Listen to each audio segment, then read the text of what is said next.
Oduuleen gurguddoon guyyaarran tanaa kunooti itti dhiyaadha. Viidiyoo tana guutuu isaa daawwadhaa, walii dabarsaa, koomentii teessanis itti barreessaa.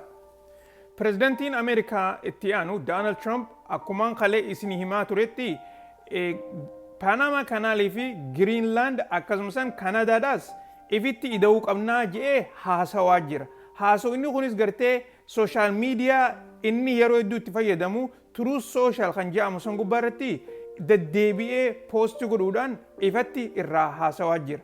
Dubbiin tuni mootummoota addunyaa gartee warreen akka Meeksikoo, Chaayinaadhaa fi Paanamaadhaa takkaamaasis Deenmaarkis haasaa isaanii dirretti baasanii mormii akka qaban ibsachaa jiran. Akkuma kunoon duuba gartan kana pireezidantiin Paanamaadhaa nuti gabaabdumatti afaan faranjiitiin akkam jedhee deebiseef every square meter of the Panama Canal belongs to Panama and will continue to belong to Panama jan. Dubaga square inch xiqqoon tagartee tan Panama Canal tan biyya Panamaati. Nam tokkollee nu gartee kana tuquu hin danda'u waan juun deebiseefiti Donald Trump sanoo fudhatee gama gubbaarratti duba maal jeen jechuu we will see about that. Akka gartee waluma arkuu teenya jeeni gartee qubatti laate jechuu. Dubaga President Trump achitti hin dhaabbanne Samboodas deebi'eeti gartee footoomaa asirratti gartan tana welcome to the United States of Canal jee itti barreessee gartee poostii godhe. Kunigaa mootummoota addunyaadhaa warreen gartee akka Chaayinaa fi Meeksikoo jara kana hunda gartee ifatti haaseessaa jira.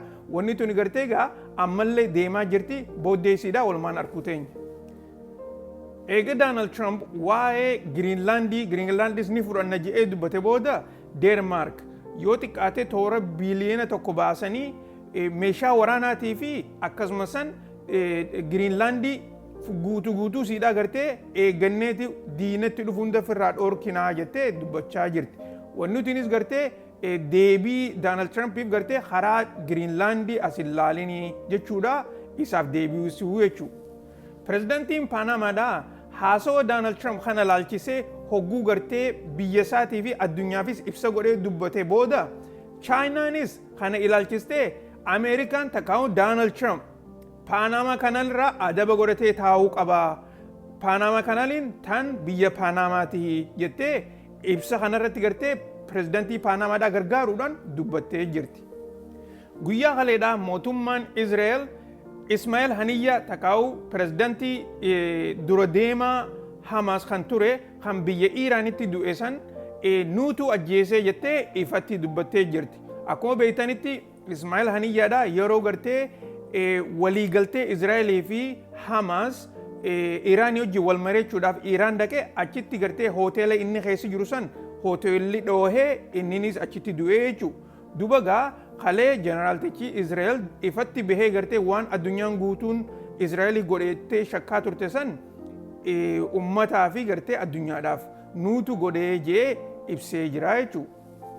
Mootummaan Raashaadhaa Ameerikaa waan addaatiin Afrikaa keessatti hasasaa jirti. Wanni kunis akkuma gartee amma dura hogguu gartee Ameerikaan waan adda addaa biyyoottan Afrikaa kana keessatti hojjettu ifatti gartee Raashaan dubbattutti yeroo ammaan tanaa immoo biological warfare takkaa'u lola dhukkubaa gartee saniin Ameerikaa hasasaa jirti jechuudha. Wanni kunis gartee kan ifa bahee eega gartee Ameerikaan Jabuutiidhaa fi Gaanatti laaboraatoorii dhukkuba ittiin qu'atan tolchanii gartee achitti sossoo'u eegalan booda Raashaan wannin kun gartee dhukkuboota adda addaati biyyoottan Afrikaadhaa akka gartee amma dura Ameerikaan Seentiraal Afrikaa fi Naayijeeriyaatti gartee gootee dhukkuba adda addaa facaasetti ammas facaasuuf deemtii jettee dura baatee dubbachaa jirti. Akka ibsi kun jirutti bikkituni inumaatu gartee oofisoonni kuni nama 10 warra gartee ispeeshaalistii adda addaa tahaniin akka achitti hojjechaa jiran ifa ta'eeti dubbiin tun deemtee inumaatu ilaa gartee toora security councilitti Raashaadhaa fi Ameerikaan ifatti waliin haasawanii wanni kun dhaabbachuu qabdiillee waliin ja'anii dubbachaa turan. Garuu yeroo ammaan tanaa gartee akka gartee namni hundinuu beekuuf Raashaan dhukkuba gartee haareetti uumanitti dhukkubaan uummata fixuu deemanii wanni dhukkubni kun ammaasis kan gartee gosa murtooftee irratti godhuuf deemanii jettee dubbattee jirti. Namayyuu gartee if eeguudhaaf qophii ta'uu qabaa jechuudha. Markabni Raashaadhaa kan takkaa'u utility ship ijaamee kan beekamu kan yeroo hedduu gartee mootummaan Ameerikaadhaa maaqabii takkaa'u saankshinii irra keessee turte san amma odoo gartee karaa bahara Meeditiraanii irra deemuu baharri isa liqimsee jira. Waan liqimseefis isiniif ni muutaa itti dhiyaadha. Markabni Arsaa Meejar jedhamu kuni yeroo gartee hedduu meeshaa gartee ka gaazaa takkaa'u meeshaalee ulfaatuudhaani bahara kanarra olii gad deema. Keessaafuu gartee biyya Siiriyaatii fi Yaman jidduu akkuma gartee oduun adda addaa himtutti markabni kuni yeroo hedduu meeshaa waraanaatiin deemaa jetteeti Ameerikaan kasasaa turte.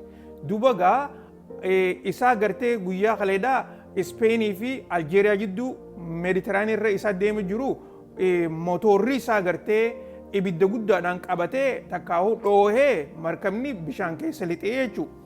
Mootummaan Itoophiyaatii fi mootummaan Somaaliyaadhaa ammaan tana haareetti quba waliin laachuu eegalan. Akkuma beektanitti eega gartee biyya Tarkiitti waliigaltee walii mallatteessanii karaa fuulduratti gartee waliin hojjannaa yaanii dubbatan booda kuni yeroo duraati.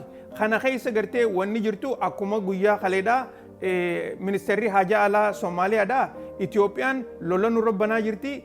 Akkasumas gartee eerpoortii teenya keessa jirti je'ee gartee karaa adda addaatiin sooshaal miidiyaadhaa fi miidiyaalee Somaaliyaa irratti dubbachaa ture.